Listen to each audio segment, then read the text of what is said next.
Hello friends, welcome to my YouTube channel GK quiz. GK quiz में आप सभी का बहुत बहुत स्वागत है। एक बार फिर मैं आपके सामने उपस्थित हो गया हूँ फ्रेंड्स, बिहार शिक्षक भर्ती को लेकर के, जिसमें आज हम बीपीएससी टीआरई 4.0 के लिए एक स्पेशल क्लास लेकर आए हैं जिसका नाम है भारतीय राष्ट्रीय कांग्रेस। नहीं, आज हम इस वीडियो में देखने वाले हैं कि भारतीय राष्ट्रीय कांग्रेस से बीपीएससी के द्वारा विगत वर्षों में डिफरेंट टाइप के एग्जामों में किस किस टाइप के प्रश्न पूछे गए हैं, उन सभी को मैं इस वीडियो में लेकर उपस्थित हूं विथ व्याख्या के साथ। ठीक है फ्रेंड्स, साथ ही साथ किस अधिवेशन में कौन सी बात कही गई, इन सभी चीज़ों को मैं इस वीडियो में कवर करने वाला हूं। यह एक मैराथन क्लास आपके लिए होने वाली है और काफ़ी अति महत्वपूर्ण क्लास होने वाली है, तो इस वीडियो को शुरू से अंत तक जरूर देखिएगा। और अंत में अगर वीडियो की क्वालिटी और कंटेंट अच्छा लगा तो चैनल को सब्सक्राइब करते हुए बेल आइकन दबाना मत भूलिएगा, ताकि जो भी मैं वीडियो अपलोड करूंगा उसका नोटिफिकेशन आपके पास पहुंच सके। तो चलिए फ्रेंड्स, देरी न करते हुए शुरुआत करते हैं पहले क्वेश्चन से। देखिए, भारतीय राष्ट्रीय कांग्रेस के पहले क्वेश्चन की बात करूं तो देखिए, जो भी मैं प्रश्न कराऊंगा ना फ्रेंड्स, वो सब के सब बीपीएससी के द्वारा पूछे गए डिफरेंट टाइप के एग्जामों के प्रश्न होने वाले हैं। ठीक है ना। साथ ही साथ टीआरई 1, टीआरई 2, टीआरई 3 में भी जो भी प्रश्न पूछे गए हैं, उन सभी प्रश्नों का संकलन इसमें सम्मिलित है। तो पहला क्वेश्चन आपके सामने कह रहा है कि भारतीय राष्ट्रीय कांग्रेस के प्रथम अधिवेशन में कितने प्रतिनिधियों ने भाग लिया था। तो देखिए, भारतीय राष्ट्रीय कांग्रेस का जो प्रथम अधिवेशन था, पहली बात, ये कब हुआ था? तो ये हुआ था 1885 में। 1885 में भारतीय राष्ट्रीय कांग्रेस का प्रथम अधिवेशन हुआ था। जो अधिवेशन हुआ करते थे फ्रेंड्स ना, ये दो टाइप के अधिवेशन हुआ करते थे। एक जो था ना, ये जो विशेष अधिवेशन बुलाया जाता था, विशेष परिस्थिति में कोई निर्णय लेना होता था या किसी का विरोध प्रकट करना होता था, तो यानी विशेष परिस्थिति में बुलाया जाने वाला अधिवेशन विशेष अधिवेशन कहलाता था। जबकि एक आपका वार्षिक अधिवेशन हुआ करता था, जो कि प्रतिवर्ष 28 से लेकर के 30 दिसंबर के बीच में बुलाया जाता था। ठीक है ना। तो पहला जो अधिवेशन हुआ वो कब हुआ? तो 1885 में हुआ। और प्रथम अधिवेशन में याद रखिएगा, कुल 72 प्रतिनिधियों ने भाग लिया था। कितने प्रतिनिधियों ने? तो 72 प्रतिनिधियों ने भाग लिया था। यानी इस क्वेश्चन का जो विकल्प है, विकल्प नंबर सी बिल्कुल सही हो जाएगा। और इन 72 प्रतिनिधियों में मात्र 2 प्रतिनिधि जो थे वो मुस्लिम थे। ये भी आपको याद रखना है कि कांग्रेस के प्रथम अधिवेशन में कुल 72 प्रतिनिधियों में 2 प्रतिनिधि केवल क्या थे? मुस्लिम थे। बाकी जो प्रतिनिधि थे वो क्या थे? तो अलग अलग जाति बिरादरी के थे। ठीक है ना। अच्छा, अगर मैं बात करूं कि इन प्रतिनिधियों में, याद रखिएगा, इन 72 प्रतिनिधियों में सबसे ज़्यादा प्रतिनिधि किस प्रेसिडेंसी से थे? तो वो बॉम्बे प्रेसिडेंसी। याद रखिएगा, सबसे ज़्यादा प्रतिनिधि कहाँ से थे? तो बॉम्बे प्रेसिडेंसी से 38 प्रतिनिधियों ने इसमें भाग लिया था। तो ये भी सारी डिटेल आपको याद रखनी पड़ेगी। साथ ही साथ जो 1885 का प्रथम अधिवेशन हुआ था कांग्रेस का ना, इसकी अध्यक्षता किसने किया था? तो इसकी अध्यक्षता किया था व्योमेश चंद्र बनर्जी ने। किसने किया था? व्योमेश चंद्र बनर्जी ने इसकी अध्यक्षता की थी। ये भी आपको याद रखना है। ठीक है ना। अच्छा, ये भी सचिव कौन था? सचिव कौन बनाए गए थे? यानी सचिव खुद थे ए ओ ह्यूम, जिनका पूरा नाम है एलन ऑक्टेवियम ह्यूम। तो ये सारी डिटेल भी आपको याद रखनी पड़ेंगी। ठीक है ना। तो पहले का आंसर हो जाएगा विकल्प नंबर सी। आगे बढ़ते हैं, डिटेल की बात करें तो देखिएगा, भारतीय राष्ट्रीय कांग्रेस की स्थापना 1885 ईस्वी में ए ओ ह्यूम द्वारा की गई थी, जो एक अवकाश प्राप्त अंग्रेज अधिकारी था। ठीक है ना। पहला अधिवेशन 28 से 30 दिसंबर 1885 को बंबई स्थित गोकुलदास तेजपाल संस्कृत विद्यालय में आयोजित किया गया था। इसमें कुल 72 प्रतिनिधियों ने भाग लिया था। ठीक है ना। जिनमें से 38 जो प्रतिनिधि थे ना, वो बंबई प्रांत से थे, 21 जो थे वो मद्रास प्रांत से थे, 3 सदस्य बंगाल से थे और 7 जो थे ना वो उत्तर प्रदेश थे, यानी कह सकते हैं कि संयुक्त प्रांत से थे। ठीक ना। जबकि अवध से भी 3 सदस्य पंजाब से सम्मिलित हुए थे। तो ये भी आपको याद रखना पड़ेगा। साथ ही साथ भारतीय राष्ट्रीय कांग्रेस के पहले अधिवेशन की अध्यक्षता किसने किया था? तो व्योमेश चंद्र बनर्जी, जिनको WC बनर्जी के नाम से भी जाना जाता है। इसके प्रथम महासचिव किसको बनाया गया था? तो ए ओ ह्यूम को बनाया गया था। ठीक है ना। और कितने मुस्लिम प्रतिनिधियों ने भाग लिया था? 2। जबकि दूसरा जो अधिवेशन हुआ था ना, उसमें कुल 33 मुस्लिम प्रतिनिधियों ने भाग लिया था। और तीसरे अधिवेशन में याद रखिएगा 81 मुस्लिम प्रतिनिधि ने भाग लिया था। जबकि जो चौथा अधिवेशन हुआ था उसमें 221 मुस्लिम प्रतिनिधियों ने भाग लिया था। तो ये भी सारी चीज़ें आपको याद रखनी पड़ेंगी। ठीक है ना। हालांकि जो प्रथम अधिवेशन था ना फ्रेंड्स, ये प्रस्तावित था पूना में। ठीक है ना। लेकिन वहां पर हैजा महामारी फैलने की वजह से इस अधिवेशन को जो है ना मुंबई में ट्रांसफर कर दिया गया। ठीक है ना। कहाँ हुआ? मुंबई के अंदर हो गया। तो ये भी सारी चीज़ें आपको याद रखनी पड़ेंगी। आगे बढ़ते हैं, अगला प्रश्न। प्रश्न देखिए, कह रहा है कि 1885 ईस्वी में भारतीय राष्ट्रीय कांग्रेस का प्रथम अधिवेशन किस स्थान पर हुआ था? तो वो हुआ था बंबई में। कहाँ हुआ था फ्रेंड्स? बंबई में हुआ था। गोकुलदास तेजपाल संस्कृत विद्यालय बंबई के अंदर हुआ था। हालांकि ये बैठक जो होनी थी वो कहाँ होनी थी? पूना के अंदर होनी थी। लेकिन पूना में महामारी फैलने की वजह से इस बैठक को कहाँ कराया गया? तो बंबई के अंदर कराया गया। तो ये भी चीज़ें आपको याद रखनी पड़ेंगी। ठीक है। आगे बढ़ते हैं, अगला प्रश्न। प्रश्न कह रहा है कि भारतीय राष्ट्रीय कांग्रेस की स्थापना कब की गई थी। तो आप सबको पता है, देखिए 43rd बीपीएससी 1999 में प्रश्न पूछा गया है प्री में। भारतीय राष्ट्रीय कांग्रेस की स्थापना होती है फ्रेंड्स 1885 ईस्वी में। और इसके संस्थापक कौन माने जाते हैं? इसके संस्थापक माने जाते हैं, याद रखिएगा, ए.ओ. ह्यूम। किसको माना जाता है? ए.ओ. ह्यूम को माना जाता है। और ए.ओ. ह्यूम को ही पक्षी विज्ञान का जनक भी माना जाता है, याद रखिएगा, ए.ओ. ह्यूम को ही पक्षी विज्ञान का जनक भी माना जाता है। ये भी सारी चीजें आपको याद रखनी पड़ेंगी, ठीक है ना। तो इसका विकल्प नंबर सी बिल्कुल सही हो जाएगा, ठीक है। आगे बढ़ते हैं, अगला प्रश्न है कि भारतीय राष्ट्रीय कांग्रेस की स्थापना किसने किया था। देखिए भारतीय राष्ट्रीय कांग्रेस की स्थापना ए.ओ. ह्यूम ने किया था, यानी विकल्प नंबर ए बिल्कुल सही हो जाएगा, ठीक है। आगे बढ़ते हैं, अगला प्रश्न। प्रश्न कह रहा है कि भारतीय राष्ट्रीय कांग्रेस के दूसरे अधिवेशन की अध्यक्षता किसने की थी। देखिए भारतीय राष्ट्रीय कांग्रेस का जो प्रथम अधिवेशन हुआ था कब हुआ था? 1885 में हुआ था, याद रखिएगा। और इसकी अध्यक्षता किसने किया था? तो व्योमेश चंद्र बनर्जी ने किया था। जबकि दूसरा अधिवेशन हुआ था 1886 में, और इसकी अध्यक्षता किया था दादा भाई नेहरूजी ने। किसने किया था? दादा भाई नेहरूजी ने किया था। यानी इस क्वेश्चन का जो विकल्प है, विकल्प नंबर सी बिल्कुल सही हो जाएगा। और दादा भाई नेहरूजी कांग्रेस की अध्यक्षता करने वाले प्रथम गैर हिंदू अध्यक्ष थे, याद रखिएगा, प्रथम गैर हिंदू अध्यक्ष थे दादा भाई नेहरूजी ना। याद रखिएगा दादा भाई नेहरूजी एक पारसी अध्यक्ष थे। कौन से? पारसी। अगर पारसी अध्यक्ष भी पूछेगा तब भी आप दादा भाई नेहरूजी बताएंगे। जबकि गैर हिंदू अध्यक्ष पूछेगा, प्रथम गैर हिंदू अध्यक्ष जो जिसने कांग्रेस की अध्यक्षता की थी, तब भी आप बताएंगे दादा भाई नेहरूजी। ये भी आपको याद रखना है, जिन्होंने 1886 के कांग्रेस की द्वितीय अधिवेशन की अध्यक्षता की थी, ठीक है ना। इसके अलावा अगर बात करें फ्रेंड्स, तो 1887 का यानी कांग्रेस का तीसरा अधिवेशन हुआ था, इसकी अध्यक्षता किसने किया था। तो देखिए इसकी अध्यक्षता किसने किया था फ्रेंड्स, तो याद रखिएगा ये एक मुस्लिम अध्यक्ष थे। कौन थे? मुस्लिम अध्यक्ष थे। तो आपको कमेंट करके बताना है कि वो मुस्लिम अध्यक्ष कौन थे। साथ ही साथ जो 1888 का जो अधिवेशन हुआ था, इसकी अध्यक्षता किसने किया था? यह एक जो थे ना ब्रिटिश अध्यक्ष थे। तो ये दोनों को फटाफट आप कमेंट करके बता दीजिए, आगे मैं आपको बताने वाला हूँ। आगे बढ़ते हैं फ्रेंड्स, अगला प्रश्न आपके सामने कह रहा है कि 1885 ईस्वी में डब्ल्यू.सी. बनर्जी द्वारा इंगित भारतीय राष्ट्रीय कांग्रेस के निम्न उद्देश्यों में से कौन सा नहीं था। तो देखिए कौन सा उद्देश्य नहीं था फ्रेंड्स, तो वो था, डायरेक्ट मैं बता दे रहा हूं, कि शिक्षित वर्ग की पूर्ण सम्मति से महत्वपूर्ण और आवश्यक सामाजिक विषयों पर विचार प्रकट करना। ये जो था ना, ये डब्ल्यू.सी. बनर्जी द्वारा इंगित भारतीय राष्ट्रीय कांग्रेस के उद्देश्यों में शामिल नहीं था। यानी इस प्रकार कह सकते हैं कि इस क्वेश्चन का जो विकल्प चला जाएगा, विकल्प नंबर सी बिल्कुल सही हो जाएगा, ठीक है। आगे बढ़ते हैं, डिटेल की बात करते हैं। तो 1885 में व्योमेश चंद्र बनर्जी द्वारा इंगित भारतीय राष्ट्रीय कांग्रेस के प्रथम अधिवेशन में निम्नलिखित उद्देश्य बताए गए थे।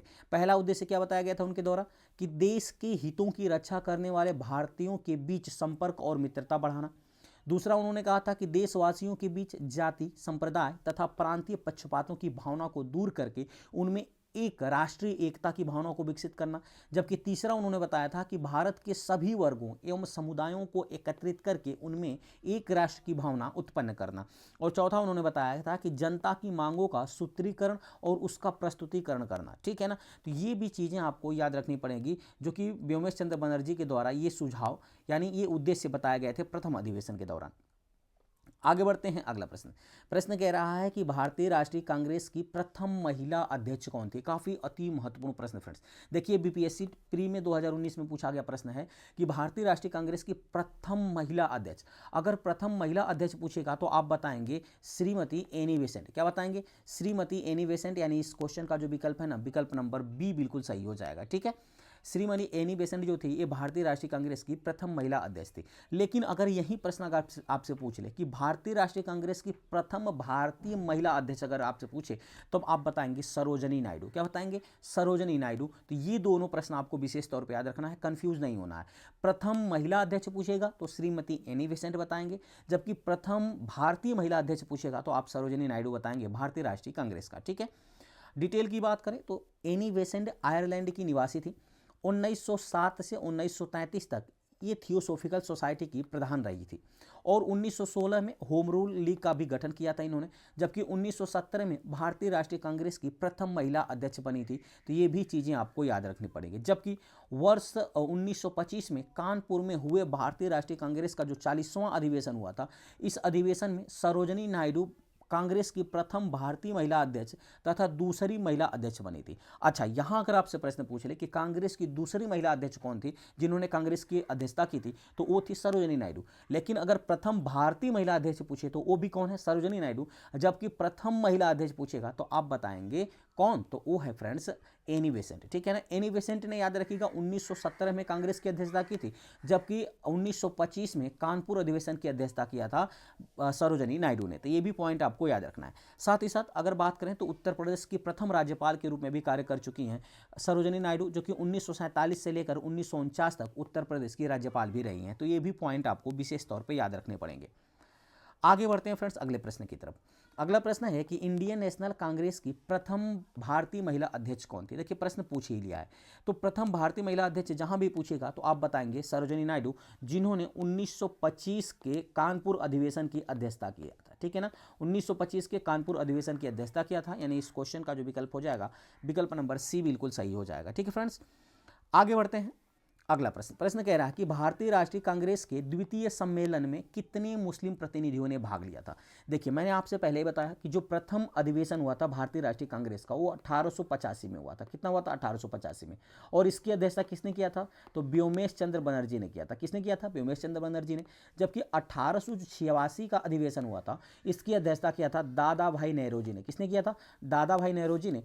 जबकि जो 1887 का जो तृतीय अधिवेशन हुआ था, इसकी अध्यक्षता किसने किया था, तो प्रथम मुस्लिम अध्यक्ष बने थे। कौन बना था फ्रेंड्स, तो मैंने आपसे बताया था, कमेंट करके आप जल्दी से हमें बता दो कि किसने अध्यक्षता की थी 1827 का। ठीक है ना। अच्छा, 1888 का अधिवेशन हुआ था कांग्रेस का, ये किसने अध्यक्षता किया था, तो जॉर्ज यूले ने किया था। किसने किया था, जॉर्ज यूले ने किया था, जो कि प्रथम ब्रिटिश अध्यक्ष था कांग्रेस का जिन्होंने अध्यक्षता की थी। ठीक है ना। देखिए पहले अधिवेशन की बात करें तो इसमें 2 मुस्लिम प्रतिनिधियों ने भाग लिया था। दूसरे अधिवेशन की बात करें तो इसमें जो है 33 मुस्लिम प्रतिनिधियों ने भाग लिया था। तीसरे अधिवेशन की बात करें तो इसमें 81 मुस्लिम प्रतिनिधियों ने भाग लिया था। जबकि चौथे अधिवेशन की बात करें तो इसमें कुल याद रखिएगा 221 मुस्लिम प्रतिनिधियों ने भाग लिया था। तो इस प्रकार कह सकते हैं कि इस क्वेश्चन का जो विकल्प है विकल्प नंबर बी बिल्कुल सही हो जाएगा। ठीक है ना।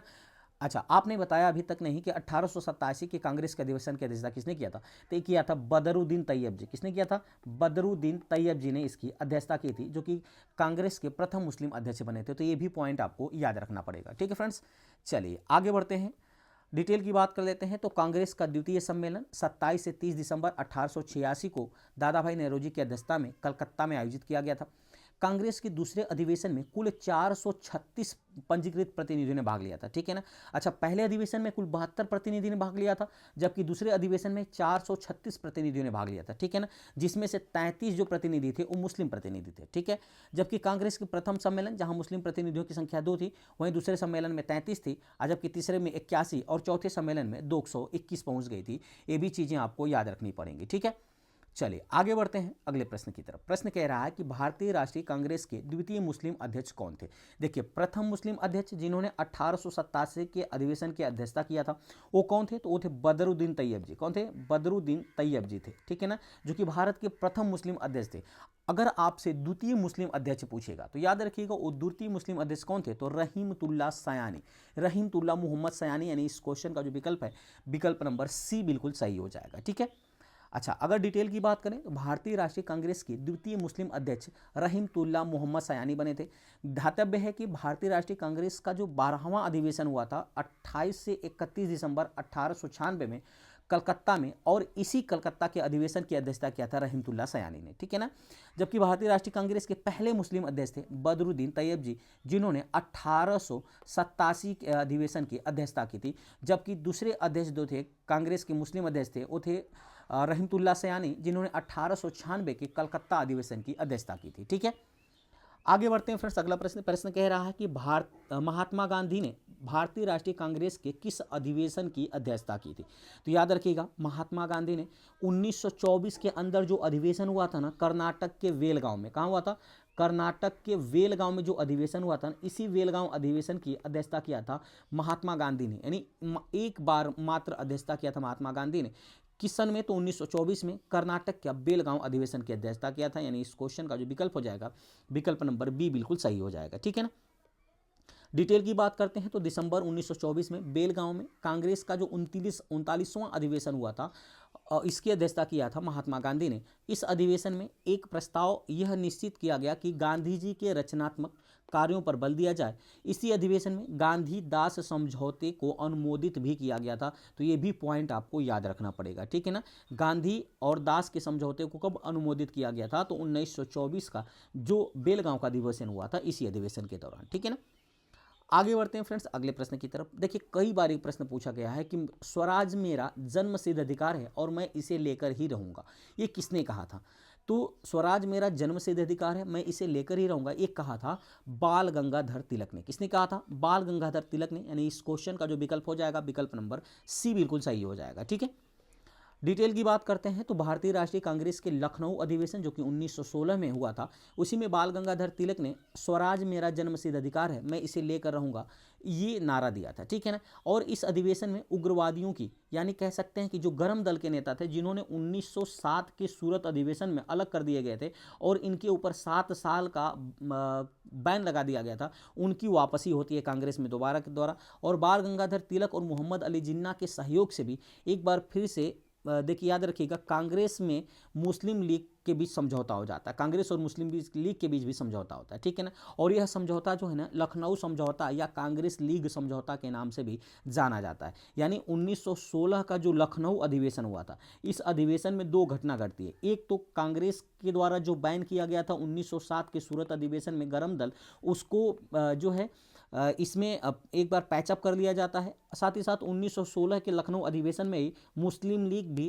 जो है, साथ ही साथ मुस्लिम लीग और कांग्रेस के बीच में समझौता होता है, ठीक है। आगे बढ़ते हैं अगला प्रश्न कह रहा है कि भारतीय राष्ट्रीय कांग्रेस का 27वां अधिवेशन किस स्थान पर हुआ था? काफ़ी अति महत्वपूर्ण प्रश्न है फ्रेंड्स। देखिए, अगर भारतीय राष्ट्रीय कांग्रेस के 27वें अधिवेशन की बात करें तो 27वां जो अधिवेशन हुआ था फ्रेंड्स, ये हुआ था बांकीपुर पटना में। कहाँ हुआ था?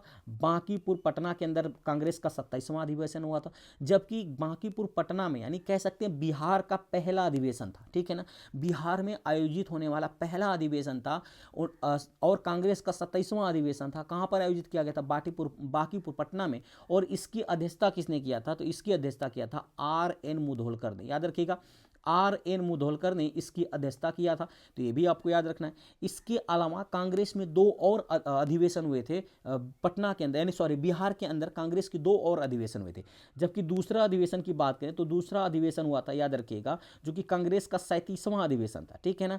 जबकि बिहार का दूसरा अधिवेशन था, वो कहाँ हुआ था फ्रेंड्स? तो याद रखिएगा, ये हुआ था रामगढ़ में। कहाँ हुआ था फ्रेंड्स? याद रखिएगा, ये कहाँ हुआ था? रामगढ़ में हुआ था, ठीक है ना। कहाँ हुआ था? रामगढ़ के अंदर हुआ था। तो ये सॉरी गया के अंदर हुआ था।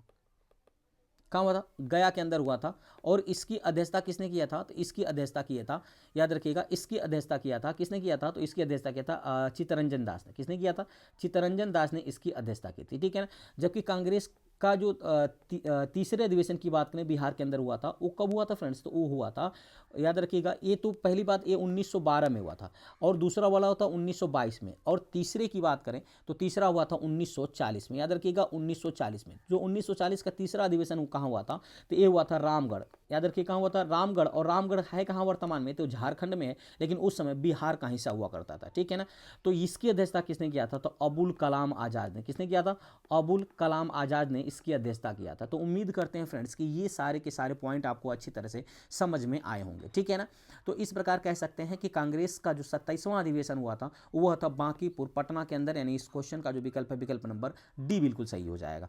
डिटेल की बात करते हैं तो भारतीय राष्ट्रीय कांग्रेस का 27वां अधिवेशन दिसंबर 1912 में बांकीपुर बिहार में संपन्न हुआ था। इस अधिवेशन की अध्यक्षता R.N. मुधोलकर द्वारा की गई थी और इसी अधिवेशन में A.O. ह्यूम को कांग्रेस का पिता कहा गया था। तो ये भी पॉइंट आपको याद रखना पड़ेगा कि किस अधिवेशन में कांग्रेस का पिता A.O. ह्यूम को कहा गया था। तो वो था 27वां अधिवेशन कांग्रेस का 1912 में, जो कि कहाँ आयोजित किया गया था? तो बांकीपुर में आयोजित किया गया था।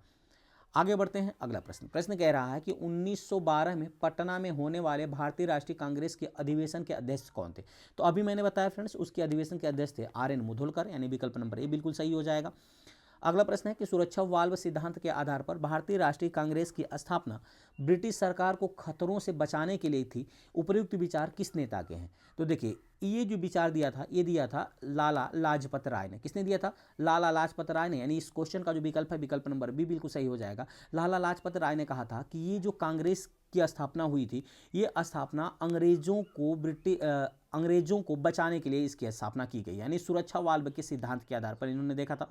जबकि रजनी पालमे दत्त की बात करें तो इन्होंने एक सिद्धांत दिया था षड्यंत्र का सिद्धांत। याद रखिएगा, षड्यंत्र के सिद्धांत अगर पूछेगा तो किसने दिया था? वो दिया था रजनी पालमे दत्त ने। ठीक है ना। रजनी पालमे दत्त का मानना था कि जो ब्रिटिश भारतीय शिक्षित व्यक्ति हैं, वो खुद भारत के साथ षड्यंत्र कर रहे हैं अपने निजी स्वार्थ के लिए। तो रजनी पालमे दत्त ने षड्यंत्र का सिद्धांत दिया था, जबकि लाला लाजपत राय ने सुरक्षा वाल्व का सिद्धांत दिया था। डिटेल की बात करें तो सुरक्षा वाल्व का सिद्धांत यानी सेफ्टी वाल्व जो प्रिंसिपल का उपयोग गर्म दल के नेता लाला लाजपत राय ने यंग इंडिया में किया गया था, इनके द्वारा किया गया था। वे कांग्रेस को डफरिन के दिमाग की उपज मानते थे। ठीक है ना। लाला लाजपत राय का मानना था कि अंग्रेजों ने कांग्रेस संगठन का उपयोग ब्रिटिश सरकार के खतरों से बचाने के लिए किया है। ठीक है ना। अगला प्रश्न है कि किसने कहा था कि कांग्रेस आंदोलन न तो लोगों द्वारा प्रेरित था और न ही उनके द्वारा सोचा या योजनाबद्ध किया गया था। ये किसका कथन है? काफ़ी अति महत्वपूर्ण प्रश्न, कई बार आपके एग्जामों में पूछा जा चुका है।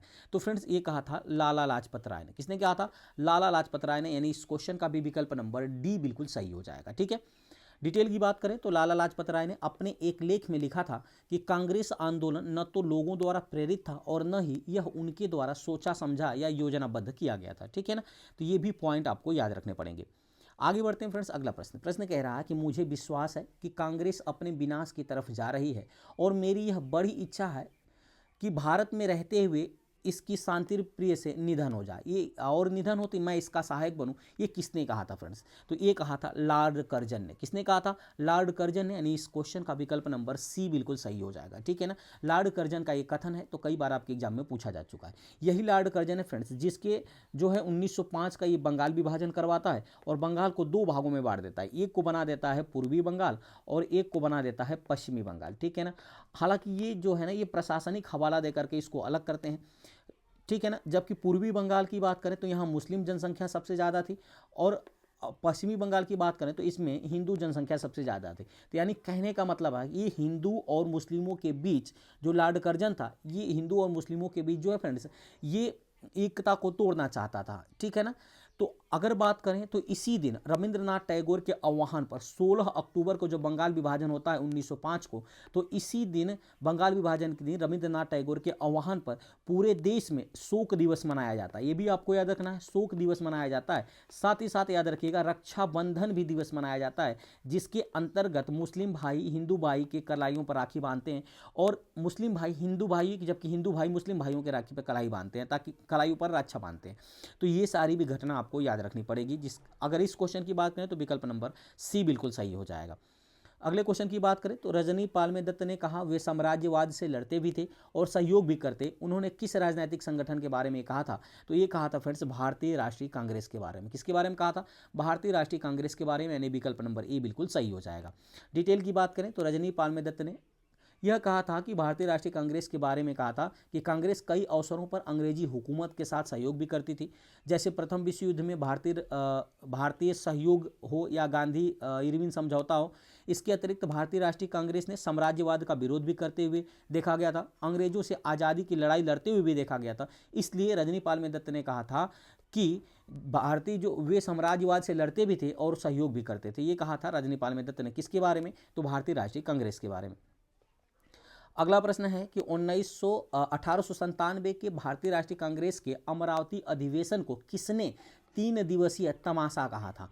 काफ़ी अति महत्वपूर्ण प्रश्न है फ्रेंड्स। तो याद रखिएगा ये कहा था अश्विनी कुमार दत्त ने। किसने कहा था? अश्विनी कुमार दत्त ने। यानी इस क्वेश्चन का विकल्प नंबर सी बिल्कुल सही हो जाएगा, जो कि 1897 से भारतीय राष्ट्रीय कांग्रेस का जो अमरावती में अधिवेशन हुआ था ना, अमरावती में इस अधिवेशन को अश्विनी कुमार दत्त ने कहा था यह 3 दिवसीय तमाशा है। ठीक है ना। तो ये भी पॉइंट आपको याद रखना पड़ेगा।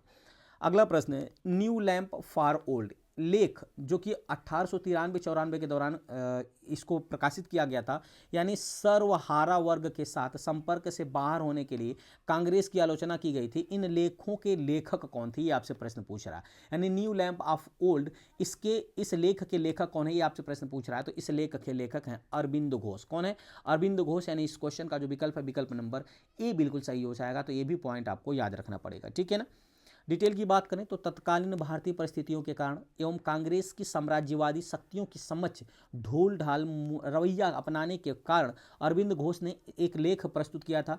क्या नाम था? न्यू लैंप फॉर ओल्ड में कांग्रेस की आलोचना की गई थी, ठीक है ना। आगे बढ़ते हैं। अगला प्रश्न कह रहा है कि भारतीय राष्ट्रीय कांग्रेस के द्वितीय सम्मेलन में कितने मुस्लिम प्रतिनिधियों ने भाग लिया था।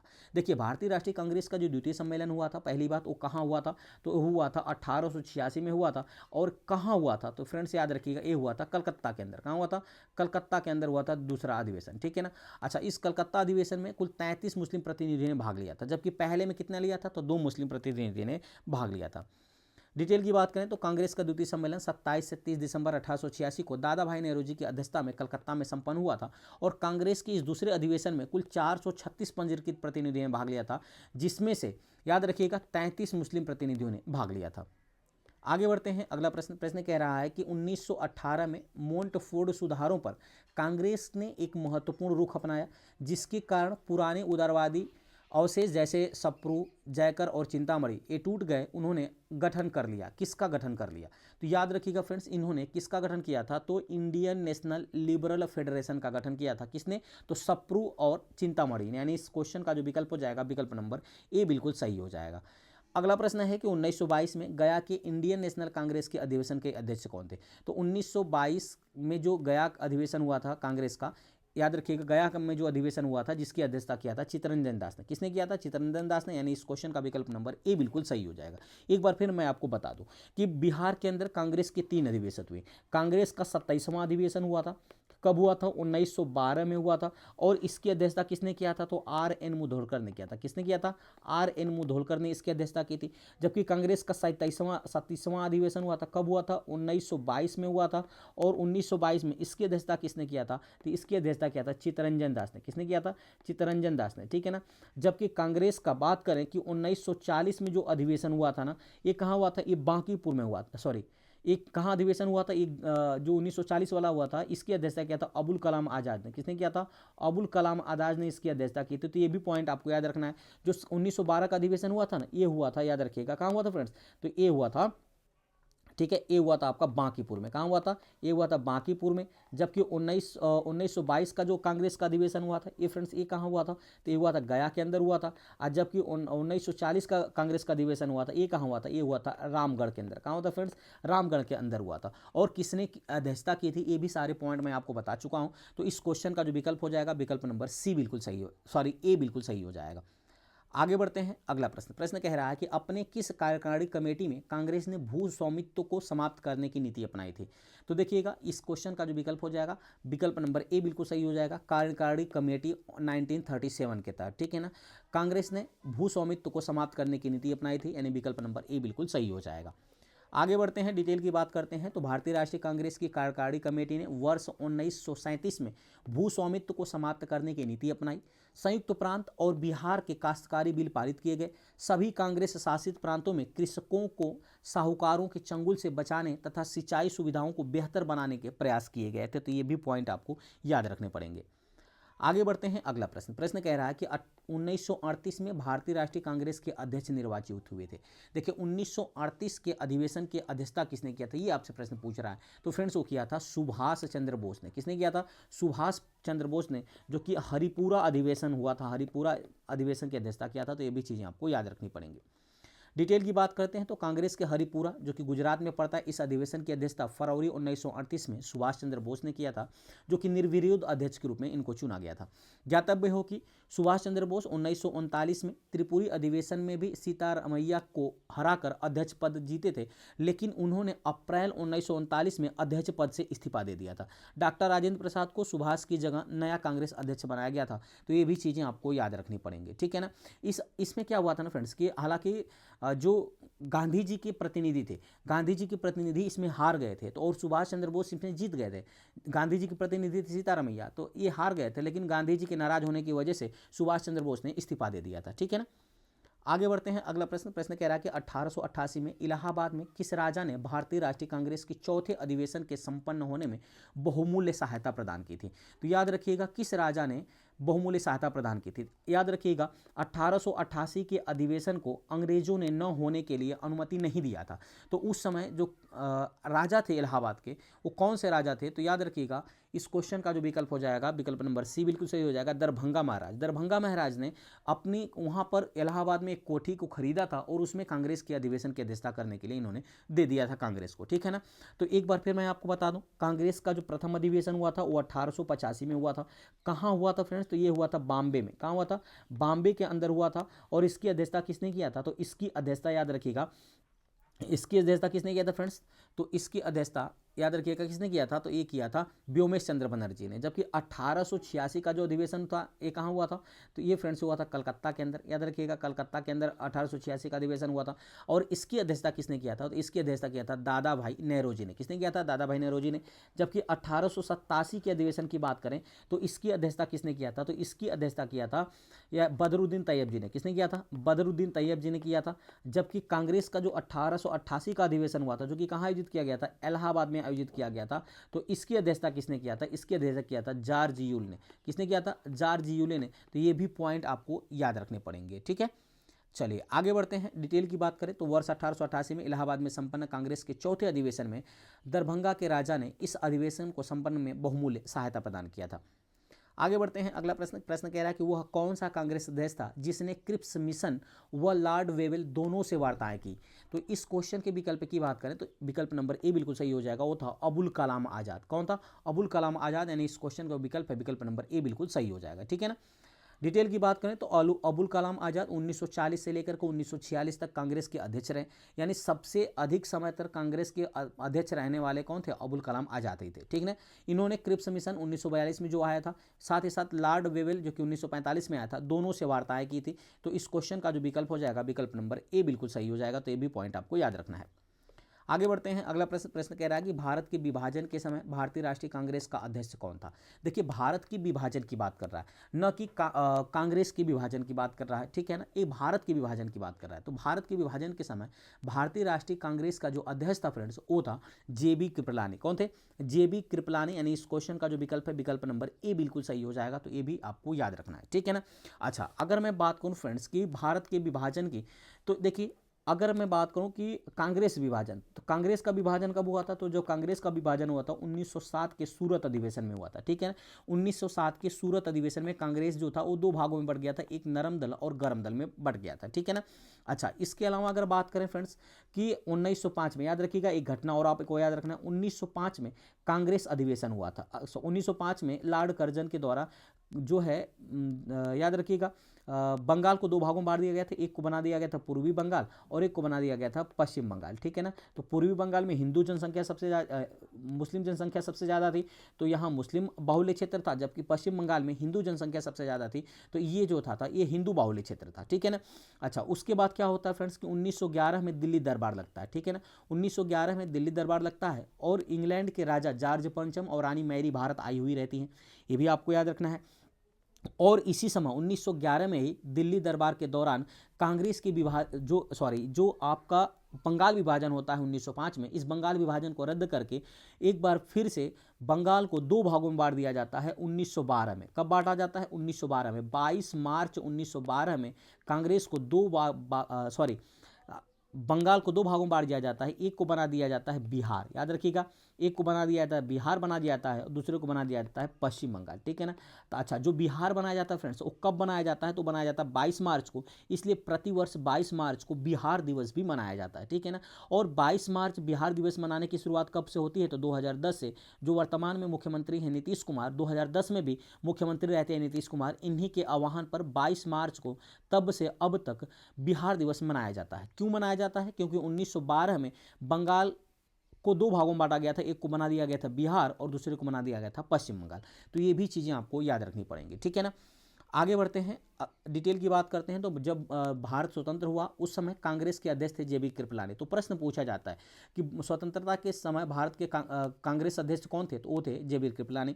इन्होंने कांग्रेस के 54वें अधिवेशन यानी जो 1946 में मेरठ में आयोजित किया गया था, इसका अध्यक्ष चुने गए थे। साथ ही साथ वे आज़ादी के समय भी अध्यक्ष रहे थे। कांग्रेस के 55वें अधिवेशन जो कि 1948 जयपुर में आयोजित किया गया था, इसकी अध्यक्षता किसने किया था, तो पट्टाभी सीतारामैया ने की थी। महात्मा गांधी बेलगांव के अधिवेशन की अध्यक्षता की थी 1924 में। जवाहरलाल नेहरू ने लाहौर, लखनऊ एवं फैजपुर क्रमशः 1929, 1936 एवं 1936 अधिवेशन की अध्यक्षता किया था। सरदार पटेल ने कराची अधिवेशन 1931 में अधिवेशन की अध्यक्षता की थी। तो ये भी सारे पॉइंट आपको याद रखनी पड़ेंगे। आगे बढ़ते हैं। अगला प्रश्न कह रहा है कि सन 1947 के भारतीय राष्ट्रीय कांग्रेस के दिल्ली अधिवेशन की अध्यक्षता किसने किया था, तो दिल्ली अधिवेशन की अध्यक्षता किया था राजेंद्र प्रसाद ने। किसने किया था, राजेंद्र प्रसाद ने, यानी इस क्वेश्चन का विकल्प नंबर बी बिल्कुल सही हो जाएगा। डिटेल की बात करें तो नवंबर 1947 में जेबी कृपलानी के इस्तीफे के बाद दिल्ली के कांग्रेस व विशेष अधिवेशन का आयोजन किया गया और जिसकी अध्यक्षता किसने किया था, तो डॉक्टर राजेंद्र प्रसाद ने किया था। अगला प्रश्न है कि इलाहाबाद में संपन्न कांग्रेस के कार्यकारिणी समिति की बैठक जो कि अप्रैल मई 1942 में आयोजित की गई थी, इसमें सदस्यों में से एक सदस्य भारत के नाजीवाद, फांसीवाद तथा साम्राज्यवाद विरोधी निश्चित रुख के कारण जापान के विरुद्ध गुरिल्ला युद्ध की अपनी योजना के पक्ष में बहुमत जुटाने में सक्षम हुए थे। वो कौन थे फ्रेंड्स, तो वो थे जवाहरलाल नेहरू। कौन थे, जवाहरलाल नेहरू, यानी इस क्वेश्चन का जो विकल्प है विकल्प नंबर डी बिल्कुल सही हो जाएगा। तो ये भी आपको याद रखना है। डिटेल की बात करें तो पंडित जवाहरलाल नेहरू ने भारत के नाजीवाद, फांसीवाद तथा साम्राज्यवाद विरोधी निश्चित रुख के कारण जापान के विरुद्ध गुरिल्ला युद्ध की अपनी योजना के पक्ष में इलाहाबाद में हुई कांग्रेस कार्यकारिणी समिति की बैठक जो कि 13 मई 1942 में हुई थी, इसमें बहुमत प्राप्त किया था। तो ये भी पॉइंट आपको याद रखना पड़ेगा। अगला प्रश्न है कि निम्नलिखित में से भारतीय राष्ट्रीय कांग्रेस के किस अधिवेशन में पहली बार मौलिक अधिकारों से संबंधित प्रस्ताव पारित किए गए थे। काफ़ी अति महत्वपूर्ण प्रश्न है फ्रेंड्स, याद रखिएगा। तो ये जो किस अधिवेशन में किया गया था, तो इसका काफ़ी अति महत्वपूर्ण प्रश्न है। इस क्वेश्चन का जो विकल्प हो जाएगा फ्रेंड्स, विकल्प नंबर ए बिल्कुल सही हो जाएगा। कराची अधिवेशन 1931 में। कब किया गया था, कराची अधिवेशन 1931 में किया गया था और इसी अधिवेशन के दौरान पहली बार मौलिक अधिकारों से संबंधित प्रस्ताव पारित किए गए थे। तो उम्मीद करते हैं फ्रेंड्स ये प्रश्न आपको अच्छी तरह समझ में आ रहे होंगे। डिटेल की बात करें तो गांधी इरविन समझौते, जिसे दिल्ली समझौते के नाम से भी जाना जाता है, सरदार वल्लभ भाई पटेल की अध्यक्षता में 29 से 31 मार्च 1931 को कांग्रेस का कराची अधिवेशन हुआ था। इसी के दौरान दिल्ली समझौता भी हुआ था और गांधी इरविन समझौता भी हुआ था। तो प्रश्न पूछा था एक बार कि गांधी इरविन समझौता कब हुआ था, तो हुआ था 5 मार्च 1931 को। याद रखिएगा 5 मार्च 1931 को, ये भी घटना आपको याद रखनी पड़ेगी। इसी अधिवेशन में पहली बार कांग्रेस ने मौलिक अधिकारों, राष्ट्रीय आर्थिक कार्यक्रमों से संबद्ध प्रस्ताव भी पारित किए थे। इस अधिवेशन में कुछ लोगों के विरोध करने पर गांधी जी ने कहा था, गांधी मर सकता है, गांधीवाद नहीं। काफ़ी अति महत्वपूर्ण कथन है। ये प्रश्न आपको हमेशा एग्जाम में पूछा जाता है। यह पहला अवसर था जब पूर्ण स्वराज्य को कांग्रेस द्वारा परिभाषित किया गया था। तो ये भी सारे पॉइंट आपको याद रखने पड़ेंगे। तो उम्मीद करते हैं फ्रेंड्स ये जो छोटा सा टॉपिक था जो कि विगत वर्षों में पूछा गया प्रश्न था बीपीएससी के द्वारा, उसको मैंने आपको कवर करवाया। तो उम्मीद करते हैं ये जो छोटा सा टॉपिक आपको अच्छा लगा होगा। अगर वीडियो की क्वालिटी, कंटेंट और सत्येंद्र सर की मेहनत पसंद आ रही है तो चैनल को सब्सक्राइब करते हुए बेल आइकन दबाना मत भूलिएगा। साथ ही साथ ऑल जरूर कर दीजिएगा ताकि जो भी मैं वीडियो अपलोड करूंगा उसका नोटिफिकेशन आपके पास पहुंच सकेगा। ठीक है ना। तो चलिए मिलते हैं ऐसे ही मैं 2 टॉपिक के साथ अगली वीडियो में विगत वर्षों को प्रश्न को लेकर के PYQ। तब तक के लिए बहुत बहुत धन्यवाद। अति महत्वपूर्ण और वीडियो देखने के लिए आप हमारे प्लेलिस्ट को भी विजिट कर सकते हैं। मिलते हैं अगली वीडियो में।